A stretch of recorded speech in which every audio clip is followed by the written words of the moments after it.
네, 오늘 말씀 함께 나누도록 하겠습니다.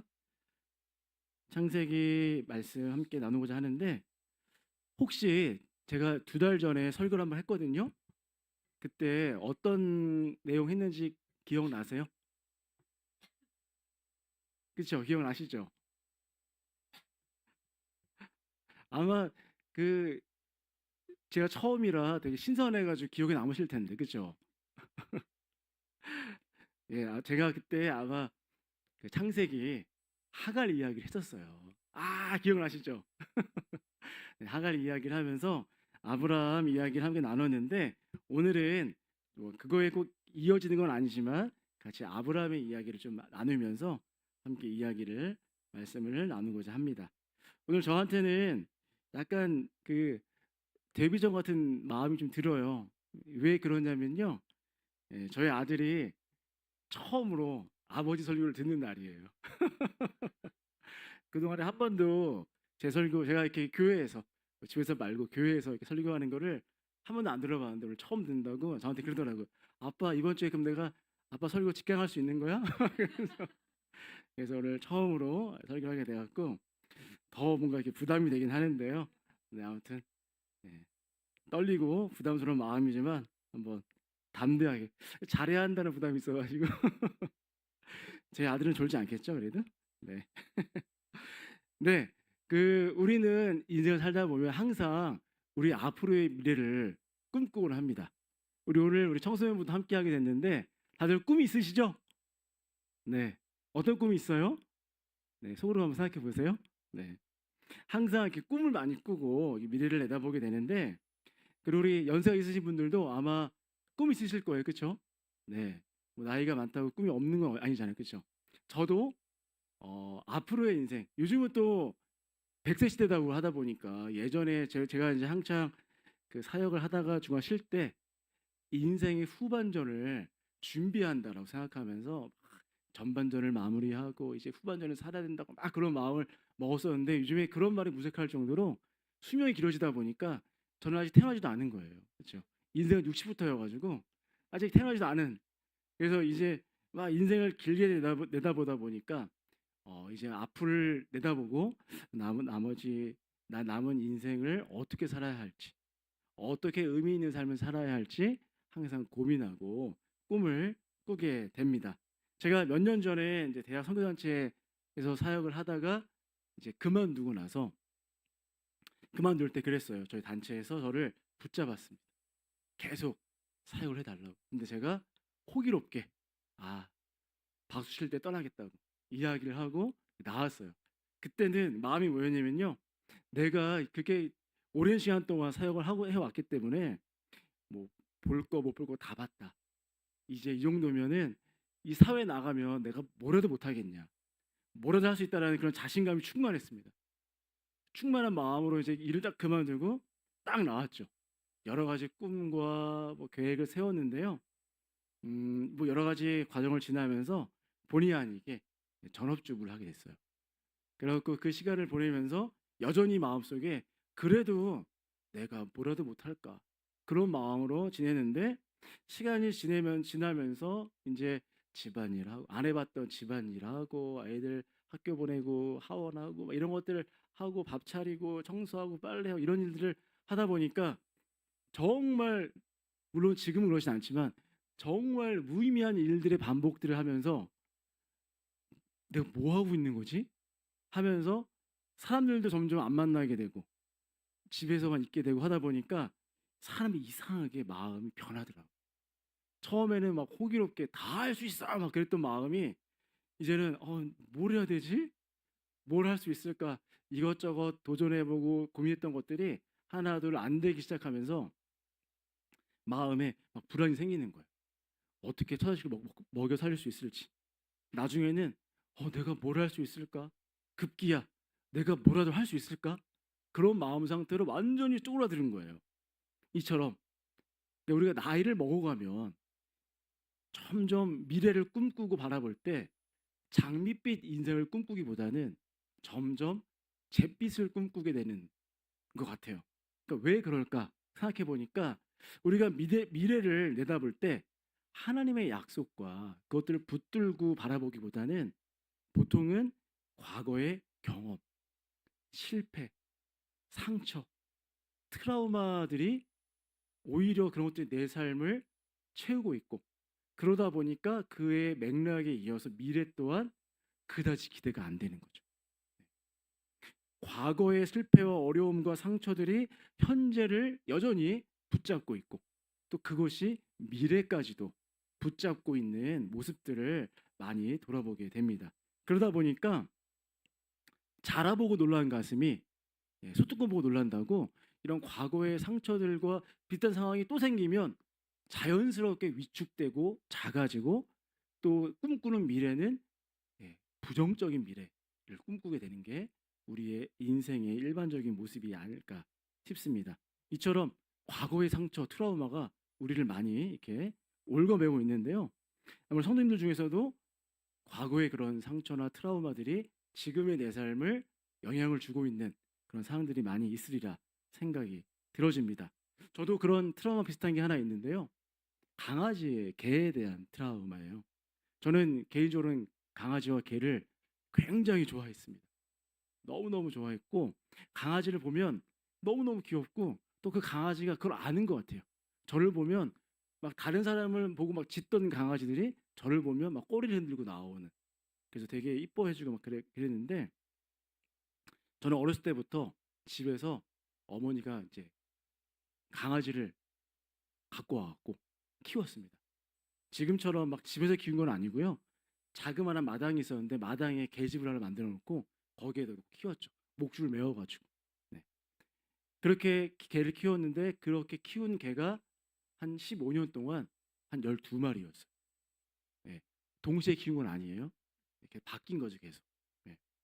그래서 뭐 믹스견부터 시작해서 뭐 닥순투, 뭐 여러 뭐 약간 진돗개 비슷한 개도 키우고 막 그랬거든요. 그런 개를 키웠는데,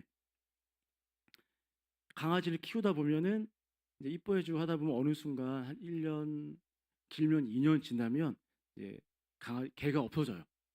없어져 있어요. 어느 보면 엄마한테 물어보, 엄마 개가 어디 갔어요? 그러면은 복순이 어디 갔어요? 그러면은 엄마가 저기 시골에 좋은 데로 보내줬다고. 거기서 마음껏 뛰어놀고 이렇게 뛰어놀게 해준다고 보낸 거예요. 그 어린 마음에 너무 가슴이 아프고, 강아지가 헤어졌잖아요. 이렇게 마음을 정을 줬던 강아지 헤어지니까 슬펐어요. 근데 뭐더 좋은 데로 갔다니까 그냥 믿고, 네, 그랬구나. 근데 또 어머니가 또 새로운 강아지를 데리고 오는 거예요. 그런 식으로 해서 열 몇 마리 강아지를 제가 어렸을 때 학창 시절 때 키웠습니다. 쭉 키웠는데 나중에 결혼을 한 다음에 이 어머니 만행을 알게 됐어요. 자세한 내용은 얘기하지 않을게요. 상상에 맡기겠어요. 네. 정말 그 강아지들이요, 개들이 정말 더 좋은 곳으로 갔어요. 마음껏 뛰어놀 수 있는 곳으로 간 거예요, 진짜. 네.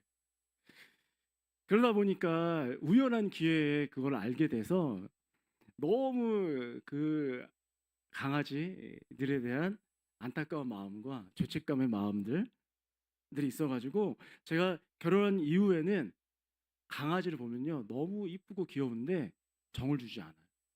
왜냐면 너무 이렇게 반복됐어가지고, 이뻐해주고 정 줬는데 떠나고, 그런 강아지 열 몇 마리를 키우다가 나중에 그 진실을 알게 되었을 때, 어머니를 향한 그런 분노가 있었지만, 이미 결혼한 다음에 이제 따로 살고 있었기 때문에 굳이 그 얘기에 대해서 더 하진 않았는데, 그러다 보니까 그 이후에 저 처가댁에서도 강아지를 키웠었거든요. 근데 강아지를 향할 때 뭔가 마음을 다 못 주는 거예요. 왜? 또 헤어질 거에 대한 안타까운 마음이 있어가지고 그냥 적당하게 거리를 두면서 그냥 귀여워해주고 그러고 말았는데, 저희 이제 딸내미가, 예슬이가 강아지를 또 좋아해요. 또 그 나이 대가 그렇잖아요. 가정예배 드릴 때 한때 이런 기도를 했어요. 하나님, 우리 집에 강아지 한 마리 놔주세요. 그런 기도를 막 해요. 그러면은 강아지 너무 이뻐하고, 또 특별히 이렇게 막 보면 유튜브 중에 혹시 루퐁이네라고 혹시 아세요? 아시는 분 있겠는데, 그 꽤 귀여운 강아지 포메라니인가 나와고 하는 그 채널이 있어요. 그거 보면서 막 되게 귀엽다고 막 그러면서 강아지 키워달라고 하는데, 가끔씩 지금도 막 강아지 키워달라고 하는데, 저는 이제 이런 트라우마 때문에 쉽사리 강아지를 이제 못 키우는 것 같아요. 물론 이제 똥 치우고 하는 거 힘들어 가지고 그것도 있지만 그런 트라우마가 이제 있어 가지고 그럽니다. 또 우리 예준이 여기에 있긴 하지만 우리 예준이가 아빠 트라우마가 좀 있어요. 예준이가 제가 이제 예준이 어렸을 때 막 공부 이렇게 할 때 뭐 물어보면은 제가 상냥하게 해야 되는데 이제 목사들이 밖에서는 상냥하지만 집에 가면 좀 뭐 안 그러거든요. 막 하나둘 알려주다 보면서 나중에는 점점 목소리가 커져 가지고 "야! 너는 그것도 몰라!" 이러면서 막 했더니 그냥 그런 잔소리들이 저희 아들한테 이게 박혀 있나 봐요. 지금도 뭐 공부 같은 거 알려달라는 얘기 전혀 안 해요. 저한테 알려주려고 그러면은 "아 됐다. 내가 알아 한다고 저리 가라고." 막. 그리고 그 외에도 이런저런 잔소리를 제가 많이 했나 봐요. 제가 인제 사역 그만두고 전업주부하면서 집에 함께 1시간 오래 있다 보니까 이런저런 얘기를 많이 했어요. "이것 좀 저거 좀 치워라. 저거 좀 넣어라. 문 닫아라." 뭐 이게 딱 이런 것들이 마음에 트라우마가 됐대요. 어느 순간 예준이가 저한테 약간 눈물을 글썽이면서 얘기하더라고요. 저는 당연히 제 딴에는 자연스러운 건데 저희 아들이 저희 아내를 닮아서 되게 내면이 섬세하거든요. 섬세하고 센서티브한 우리 아들이라 그런 트라우마가 있었고 지금도 가끔씩 그래요. "아빠" 뭐 농담인지 진담인지 모르겠어요. "나 트라우마 있어 아빠. 그런 얘기 하지 마." 그런 얘기를 가끔씩 합니다. 그래서 오늘 저희 아들이 그 트라우마를 뛰어넘고 하나님 비전을 향해 나아갈 수 있기를 소망합니다. 아마 여러분들도 비슷하게 살다 보면 이런저런 상처와 상처기가 있고 또 그런 경험 속에 실패의 경험, 낙심의 경험들이 있다 보니까 그런 것들이 현재를 많이 영향을 주고 또 우리가 내다보는 미래까지도 영향을 주면서 우리가 더 이상 하나님 앞에 믿음으로 하나님 말씀 붙들고 이렇게 내다보는 것들을 잘 못하게 할 때가 종종 있습니다. 오늘 이 아브라함 말씀을 통해서요. 그런 상처와 트라우마들을 좀 극복하면서 다시금 하나님의 약속 붙잡고 믿음으로 우리의 삶을 부르심대로 세워나가는 우리 모두가 되기를 소망해 봅니다. 오늘 말씀 한번 잠깐 보겠습니다. 오늘 말씀에서 아브라함의 아내였던 사라가 127세에 죽게 됩니다. 이때 아브라함이 굉장히 슬퍼하고 애통해 한다고 써 있는데요. 히브리어 원어를 보게 되면요. 이제 보통 힘든 게 아니라 엄청 힘들었다는 거예요. 사라의 죽음 때문에. 사라의 죽음으로 너무너무 뭐 요즘 말로 겁나 힘들었다는 거죠. 엄청 힘들어하고 슬퍼했다고 합니다. 아마 그 슬픔이 얼마나 컸는지는 잘 가늠이 되지는 않는데요. 저는 아직 저희 아내가 아주 건강하게 살아 있고 그런 이별의 경험이 없고 물론 이제 강아지들을 이별하긴 했지만 그런 실제로 이제 배우자가 돌아가시면 나이 많으신 분들 중에서는 간혹 가다가 너무 금슬이 좋으신 분들은 배우자가 이제 사별하면 얼마 안 있다가 따라서 가시는 분들도 종종 보게 되는 것 같습니다. 그만큼 배우자와의 사별은 인간이 겪는 가장 극심한 고통 중에 하나라고 생각이 들어집니다. 아브라함도 그랬던 것 같아요. 아브라함에게 사라는 어떤 존재였습니까? 아브라함이 75세 때 저 우루 땅에서 부름받아 갖고 갈 길을 알지 못하고 다녔을 때 배우자로서 늘 언제나 든든히 함께했던 사람이었고요. 자식이 없어서 고통할 때 함께 아웅다웅하면서 예, 싸우기도 하고 막 서로 욕도 하고 막 하면서 그렇게 함께했던 사람이었습니다. 막 같이 하란 땅도 갔고요. 가나안 땅도 와서 기근도 함께 보냈고요. 이집트로 도망가 갖고 뭐 누이니 와이프니 막 하면서도 막 싸움도 일어나고 막 그런 일들을 겪으면서 왔습니다. 평생을 함께했던 짧게 보면 한 60년, 길게 보면 100년을 함께했던 배우자였습니다. 여러 인생의 생사고락을 함께했던 그 배우자가 먼저 죽은 거. 감당하기 어려운 큰 슬픔이었을 겁니다. 그래서 아브라함은 사라의 죽음 앞에서 엄청 애통해하고 비통해하고 슬퍼하고 그런 모습이었는데요. 그뿐만 아니라 우리 전문맥을 또 보게 되면요. 아브라함이 어렵게 하던 이삭을 하나님의 명령 말씀대로 죽이려고 과정이 있습니다. 다행히 하나님이 이제 하나님이 시험하신 거죠. 그러나 이 사건이요, 이삭을 이제 제물로 바치게 되는 이 사건이요, 우리가 인간의 눈으로 보게 되면요, 이 사건이 물론 되게 좋은 신앙의 어떤 본이 되는 장면이긴 하지만 개인적으로는요, 이게 어떤 사건이었을지 생각해 보면 이 또한 트라우마가 될 수 있는 사건이었다는 생각이 들어집니다. 왜냐면 한번 생각해 보세요, 여러분. 아빠가 자기를 재단에 눕혀놓고 칼을 들어서 죽이려고 했어요. 예, 그걸 바라보는 이삭의 눈동자 생각해 보세요. 물론 그 뒤에 아들아, 이건 다 하나님 시키신 일이고 하나님 우리를 시험하신 거라고 하면서 양을 순장을 대신 제사를 드리긴 했지만 이삭에게는 그게 굉장히 큰 트라우마이지 않았을까 싶어요. 성경이 자세히 이야기하진 않지만 이삭은 4대 족장 중에서 성경에 가장 적게 나오는 사람이거든요. 내용이 별로 안 나와요. 그리고 별로 좋은 내용은 별로 안 나와요. 이삭에 대해서는, 그리고 이삭이 오늘 본문의 이삭의 나이가 37이거든요. 보통은 10대에서 20대 결혼을 하는데 30이 넘고 40 다 될 정도까지 갔는데도 결혼을 안 하고 있어요. 아마도 이삭이, 이건 제 추측이에요, 그냥 상상인데, 그 트라우마 때문에 사람에 대한, 관계에 대한 트라우마가 생기지 않았나. 사람 만나는 거 별로 안 좋아하고, 이삭은 표현 어떻게 성경에 나와 있냐면 들에 나가서 혼자 묵상하는 걸 좋아했다 그래요. 네. 이렇게 뭔가 혼자 떨어 나가서 묵상하고, 아니면 집에 처박혀서 혼자 묵상하고, 이런 일들을 많이 했는지 모르겠습니다. 아브라함에게도 이 사건은 적지 않은 트라우마가 되지 않았을까 싶어요. 하나님의 명령이었고, 물론 하나님의 명령대로 했을 때 이 아들을 죽이더라도 다시 부활시키거나 아니면 또 다른 자식을 줄 거라는 믿음은 있었어요. 그러나 그 모든 과정 속에 자기 손으로 자기 아들을 죽어야 된다라는 그 상황 앞에 얼마나 가슴이 두근두근거리고 어려웠을까요? 이런 아브라함의 트라우마, 그리고 아내를 잃은 그 상처, 이 두 가지가 이 말년에 137살 먹은 아브라함에게 늦은 나이에 찾아왔던 이야기였습니다. 근데 이 두 가지의 이 트라우마는요, 하나님 주신 약속과 관련이 되어 있습니다. 하나님이 아브라함을 부르셔서 본토 친척 아비 집을 떠나서 하나님이 지시할 땅으로 가라 말씀하셨을 때 크게 두 가지의 약속을 주셨죠. 첫째는 하늘의 별과 같이 땅의 모래와 같이 너의 자손을 주겠다. 둘째는 뭐예요? 내가 바라보는 땅, 가나안 헤브론 땅에 올라가서 너가 동과 서 남북을 바라봐라. 너가 보이는 이 모든 땅을 너에게 주겠다라고 약속해 주셨습니다. 두 가지, 자손을 주겠다, 땅을 주겠다라는 그 두 가지 약속을 주셨는데, 지금 137세를 먹은 아브라함은요, 여전히 하늘의 별, 바다의 모래는커녕 달랑 이삭 하나 있어요.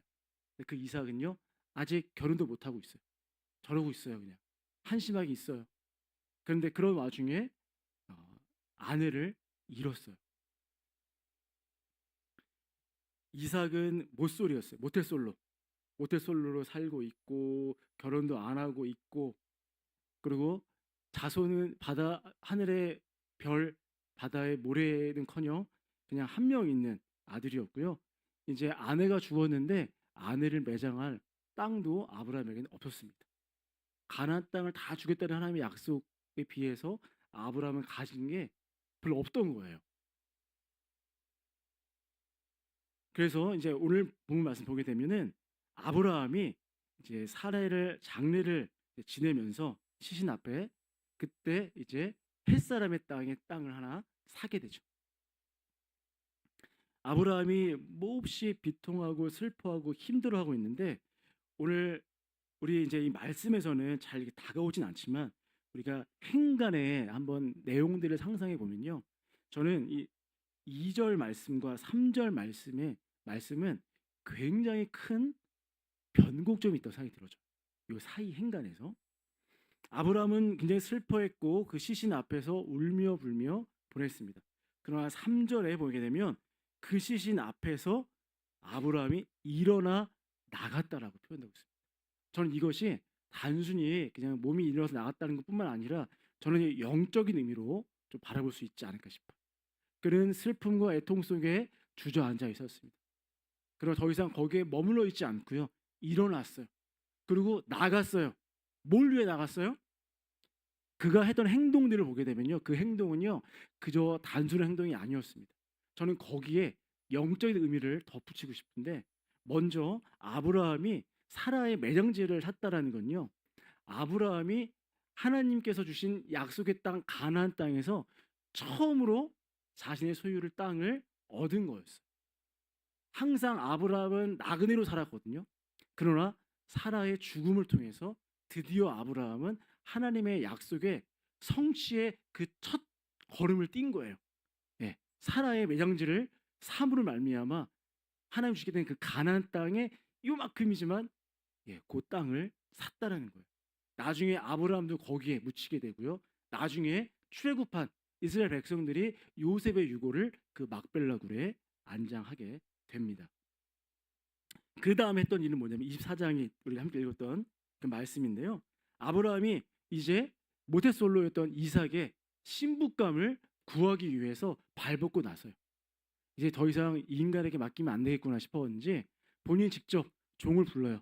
그래서 맹세를 시킨 다음에 다른 가나안 족속이 아니라 우리 본토 친척 저기 하나 땅에 있는 우리 친척에게 보내면서 거기서 우리 아들의 신부감을 구하여 오라고 이제 시키죠. 이것이요. 이 사라의 죽음을 통해서 아브라함에게 주어진 새로운 변화였습니다. 그가 일어나서 나아갔다라는 거. 저는 그걸 어떻게 바라보게 되면요. 그냥 인생을 포기하고 살던 삶에서 과거의 상처나 아픔들, 트라우마들, 지금 현재의 어려움 앞에 그저 애통하고 머물러 있던 그 아브라함이 더 이상 거기에 멈추지 않고 일어나서 하나님의 약속을 향해 전진했다라고 저는 이 말씀을 이렇게 해석해 봅니다. 무엇이 이렇게 아브라함의 어려움과 힘겨움과 슬픔, 트라우마를 극복할 수 있게 해 주었을까요? 무엇이 더 이렇게 그를 역동적으로 만들었을까요? 사실 아브라함의 인생을 쭉 보게 되면요. 아브라함은 그다지 그렇게 도전적이고 호전적인 사람은 아니었던 것 같아요. 그는 믿음이 있었고 순종하는 사람이었지만 그저 하나님의 뜻을 기다리고 오래 견디고 인내하는 사람이었습니다. 그러나 이 말년의 아브라함은 변하기 시작했어. 예. 그 전까지는 그냥 묵묵히 하나님의 인도하심을 기다려왔던 그가 이제는 하나님의 약속의 성취를 위해서 한 발자국 한 발자국 발을 내딛고 있다라는 것이죠. 무엇이 아브라함을 그렇게 만들었을까요? 저는 첫 번째 그의 이 고통과 슬픔이 그를 그렇게 만들었다고 생각이 들어집니다. 사라의 죽음이 어떻게 보면 아브라함이 그냥 아유 나 몰라 나 나이 많이 먹었어 될 대로 되라 어차피 내 상황과 형편 보니까 잘 안 될 것 같아 그렇게 좀 낙심하고 포기하고 있었을 것 같은 그런 아브라함을 깨운 거죠. 그 죽음을 통해서 우리 인간은 고통과 슬픔이라는 게 물론 마주하고 싶지 않은 그런 것이긴 하죠. 그러나 그런 것들이 우리를 새롭게 깨우게 되는 경험들을 아마 우리 성도님들도 많이 하실 거라 생각이 들어집니다. 저도 좀 돌아보게 되면요. 상처와 트라우마가 여전히 저도 있긴 하지만 제가 영적으로 성장하고 발전하게 된 계기는요. 그런 고통과 상처와 트라우마를 안겨주었던 그런 사건들을 통해서 그 사건을 뛰어넘었을 때 진정한 영적인 성장과 성숙이 일어났던 것들을 경험하게 됩니다. 우리 인간은 편하고 안정된 걸 추구하게 돼 있죠. 특히 나이를 먹어가면서 더 그런 게 있죠. 더 안정된 삶.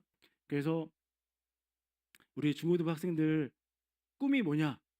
여러분 예전에 이제 건물주 막 그런 얘기가 있었어요. 청년들에게는 왜 그러냐면은 그냥 월세 따박따박 받으면서 편하게 나는 소파에 딱 앉아서 넷플릭스 보면서 그냥 이렇게 쫙 팝콘 먹으면서 이렇게 보내는 삶. 아 이런 삶을 계속 하고 싶다. 그런 편안한 삶을 원하고 추구하죠. 그 편안한 데 있다 보면 여기가 좋사오니 여기 초막셋을 짓고 하면서 우리 계속 그런 안정되고 편안한 삶에 안주하려는 우리의 속성이 죄성이 예, 있죠. 그러다가 삶의 어려움이 찾아오면 그때서야 불이 났게 하나님을 찾게 돼요. 그전까지 하나님 하나도 안 찾다가 어려움이 와야 그때서 하나님 찾아요. 하나님 도와주세요. 인도해 주세요라고 이렇게 움직이기 시작합니다. 그러다 보면 그 기도를 하다 보면 그 전에는 몰랐던 지나쳤던 그래 내 주변들이 보이기 시작해요. 하나님을 보다 보니까 내 고통을 통해 하나님을 보다 보니까 내가 그동안 잊고 있었던 내 주변의 이웃들 혹은 나의 내면의 목소리를 듣게 되고 또 우리 이웃의 목소리를 듣게 되는 상황들을 경험하게 됩니다. 그래서 이런 고통과 아픔, 상처와 트라우마는 그 자체로는 되게 힘든 일이긴 하지만 결코 그것이 우리의 인생에 꼭 나쁜 것만은 아닌 것 같아요. 마치 사라의 죽음을 통해서 아브라함이 깨어나고 이제 하나님의 약속을 향해 전진했던 것처럼 이런 고통과 슬픔 이런 것들이 아브라함을 깨웠던 그런 요소라고 생각이 들어집니다. 둘째로는요, 아브라함은 약속을 믿고 미래를 소망했습니다.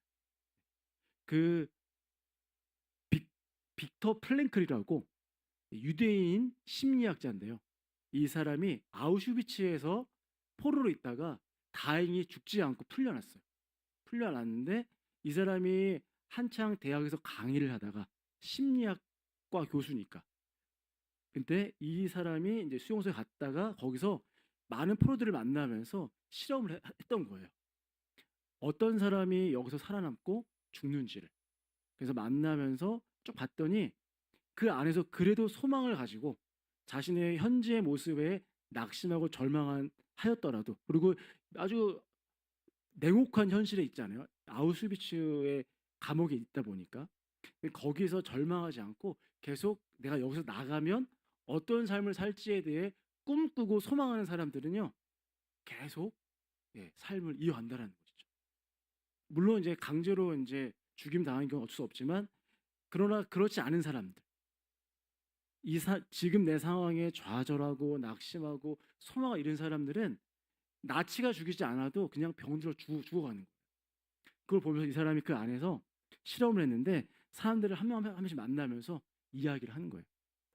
너의 삶, 너는 이런 장점이 삶을 쭉 듣고 너의 삶에는 이런 장점이 있고 하나님이 너에게 이런 과업을 주신 것 같아. 여기서 이제 풀려나면 넌 이런 삶을 살면 좋겠어. 라고 이야기를 하는 거예요. 쭉 이야기를 얘기하고 그런 이야기에 귀를 기울인 사람들은 거기서 살아남아서 그 살아남은 이후에도 되게 새로운 삶을 살아갔던 것들을 보게 됐다고 하는데요. 이것처럼 이 빅터 플랭클은요, 그 프로이드나 칼 융처럼 뭔가 과거의 상처나 문제들이 나의 삶을 규정하고 나의 미래를 규정한다는 그런 내용이 아니라 물론 그것도 의미가 있는 내용이지만 새로운 학파를 만든 거예요. 의미 치료라 그래가지고 그 사람의 삶에 의미를 주는 거, 앞으로의 가능성, 미래에서 너가 어떤 역할을 하고 어떤 과업을 수행해야 할 수 있을지에 대한 그런 동기부여를 통해서 그의 앞으로의 인생을 살아가는 힘을 얻게 하는 그런 학파를 만들었습니다. 그 사람들이 이렇게 얘기해요. 사람들에게 미래를 건설하도록 정확하게는 미래가 나를 부르는 소리를 들을 수 있도록 도와주는 그런 상담들을 계속해 나갔습니다. 저는 아브라함이 이 음성을 들은 것 같아요. 물론 성경에선 정확히 나오진 않습니다. 아브라함이 사라의 죽음 때문에 슬퍼하고 고통하고 힘들어하고 있었지만 그때 하나님이 아브라함을 찾아가셨을 것 같아요. 아브라함아, 충분히 슬퍼하고 애통하거라. 그래, 힘들지, 어렵지. 그래, 네 마음 잘 안다. 이렇게 공감하시다가 다 슬퍼하고 나면 이제 더 이상 슬픔과 애통 가운데 머물지 말고 내가 너에게 한 약속 기억나니? 그 약속을 향해서 나아가 보지 않을래? 라는 그런 음성을 하나님이 아브라함에게 하셨다고 생각이 들었습니다.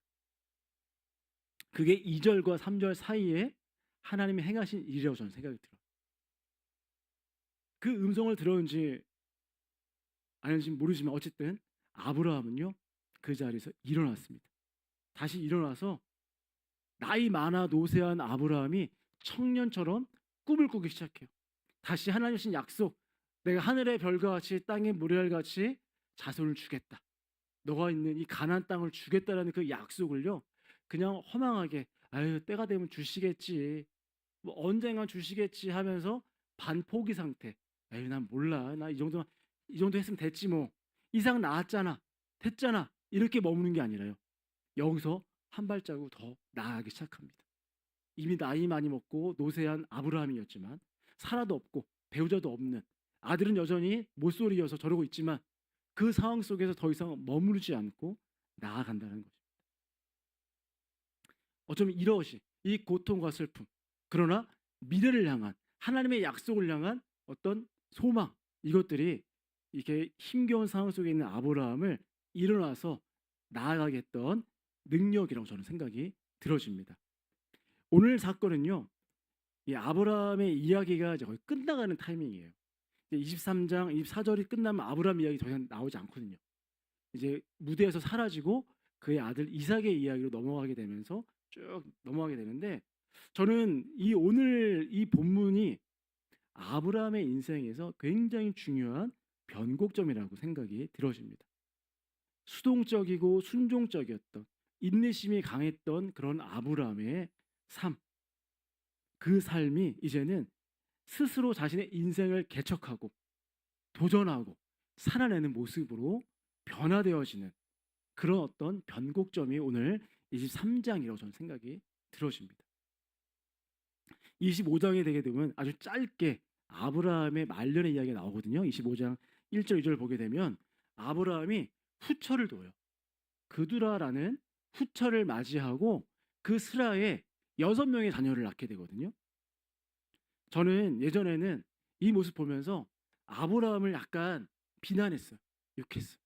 아유, 나이 먹고 무슨 추태야. 무슨 나이 그 100살 거의 150살 넘어가가지고 130, 140 돼가지고 뭐 또 둘째 사라 얼마나 사랑하고 아껴갖고 뭐 애통했으면서 또 둘째 후처를 얻어가지고 자식까지 낳아. 막 그렇게 생각했는데 저는 오늘 23장에 요 변곡점을 지난 아브라함의 모습을 보면서 그 모습이 다르게 보였어요.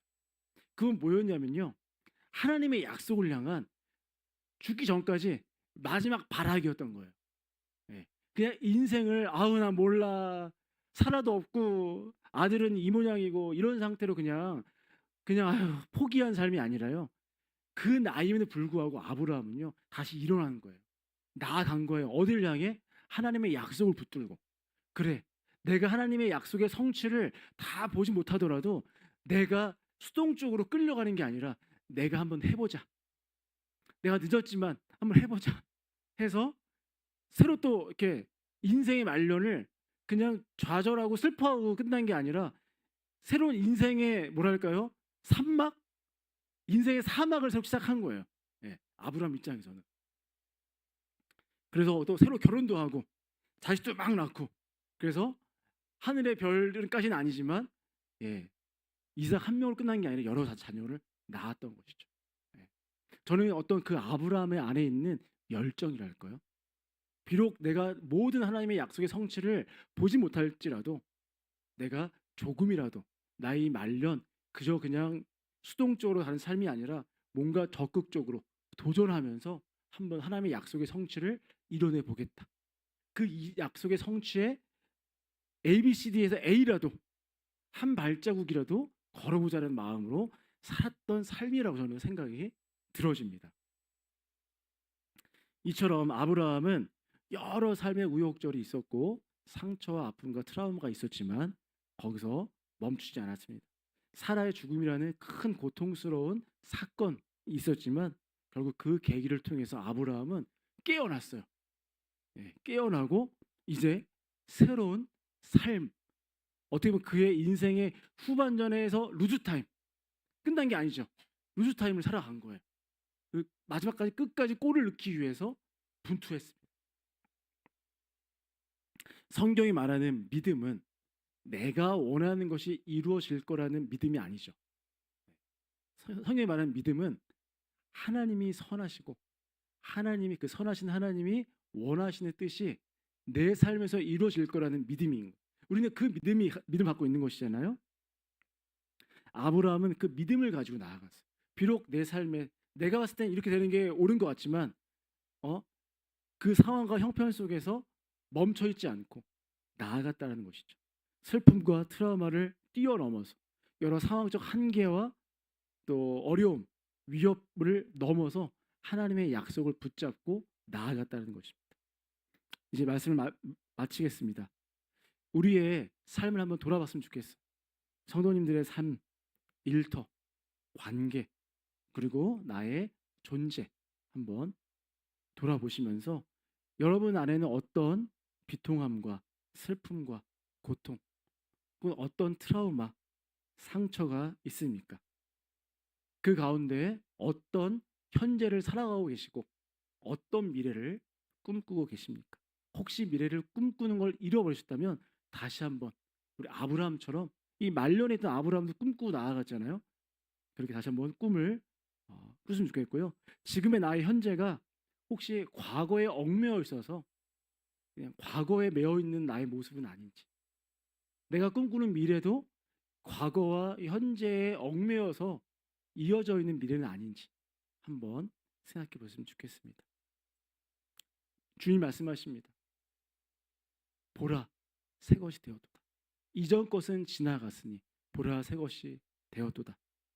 우리는 그리스도 안에 있을 때, 그 십자가 앞에 나아갈 때 우리는 더 이상 과거의 문제가 지금의 나를 흔들지 못합니다.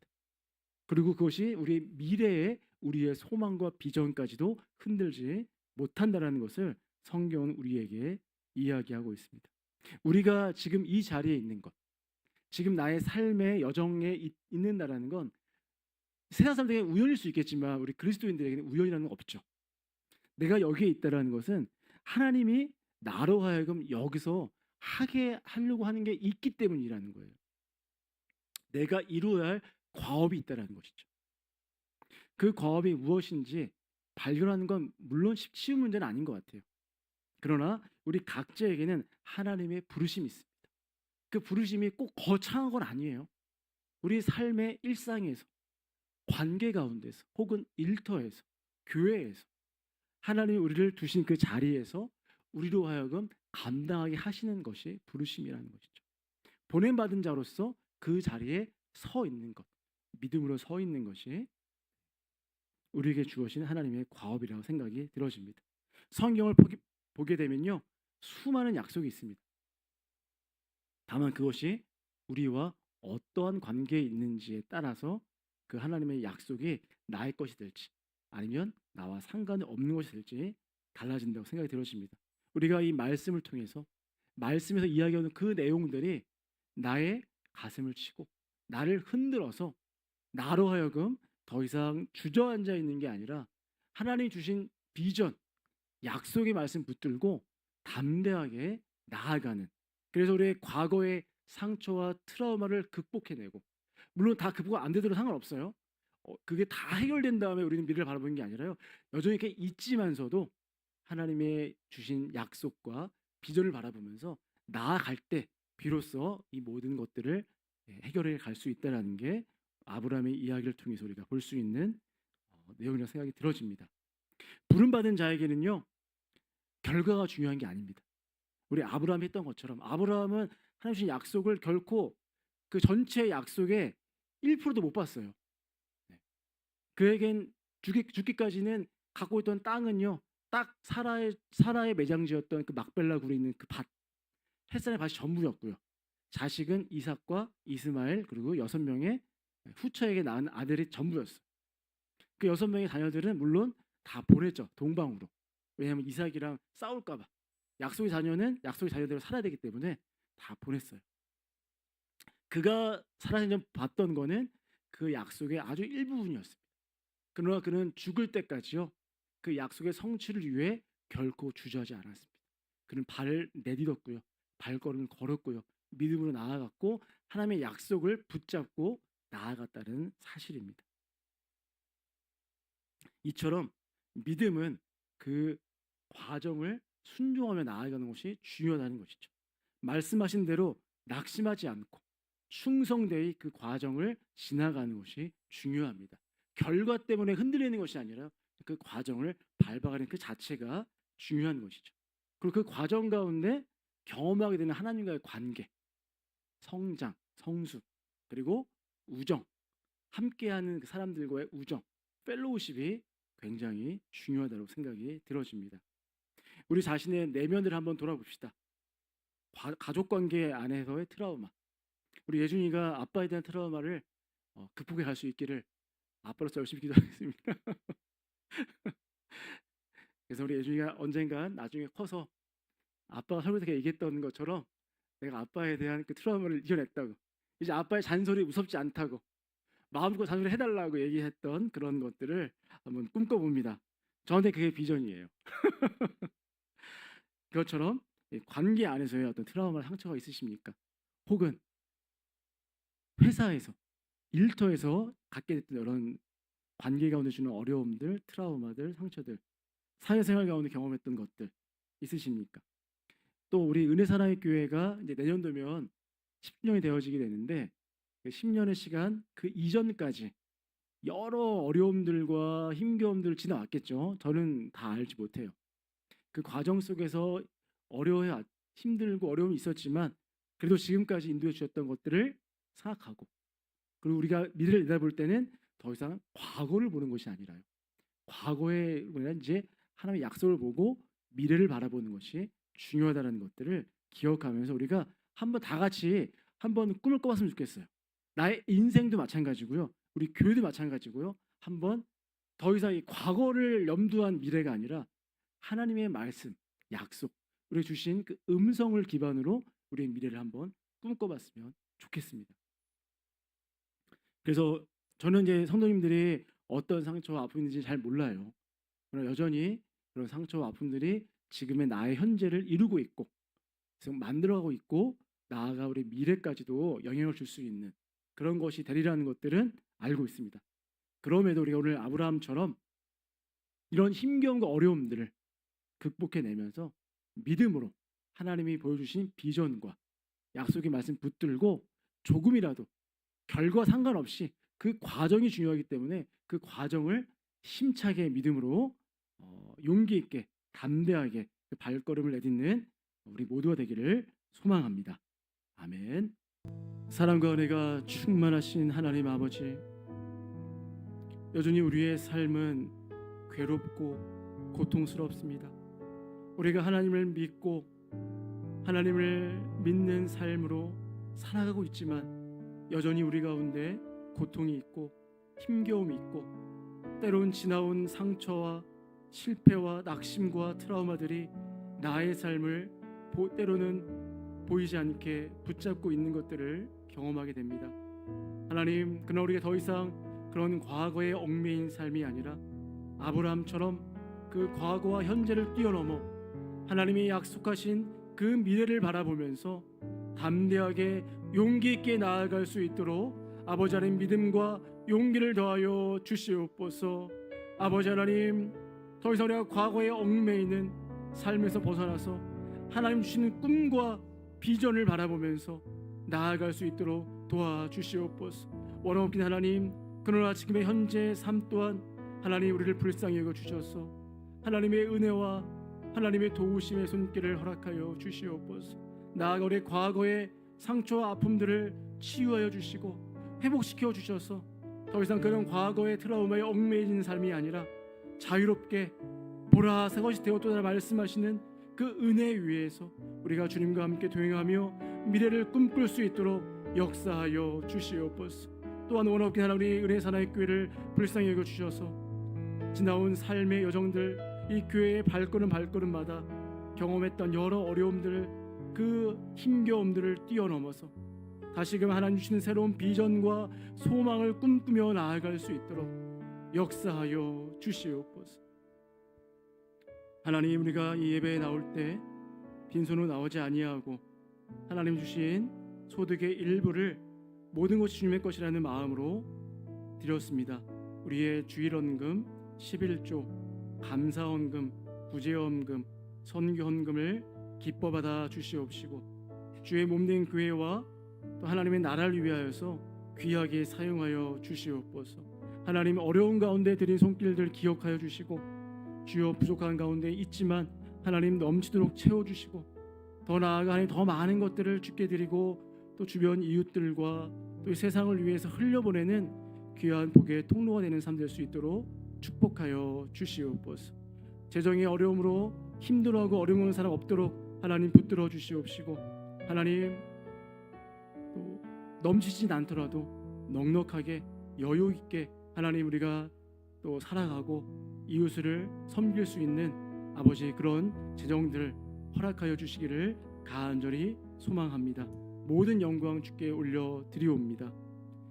이제는 우리 주 예수 그리스도의 은혜와 하나님 아버지의 무한하신 사랑과 성령 하나님의 함께하시고 인도하시고 붙드시는 은혜가 과거의 상처와 어려움 또는 현재의 힘겨움 속에 매몰되지 아니하고 다시 일어나 하나님의 약속 붙들고 나아가는 우리 모든 은혜사나이 교회 성도님들 삶 가운데, 그 가정과 일터와 장래의 비전 가운데, 그리고 이 한국 교회와 북한 동포들과 세계 열방과 다음 세대와 쉐마학교 위에 영원히 함께 하시기를 간절히 축원하옵나이다.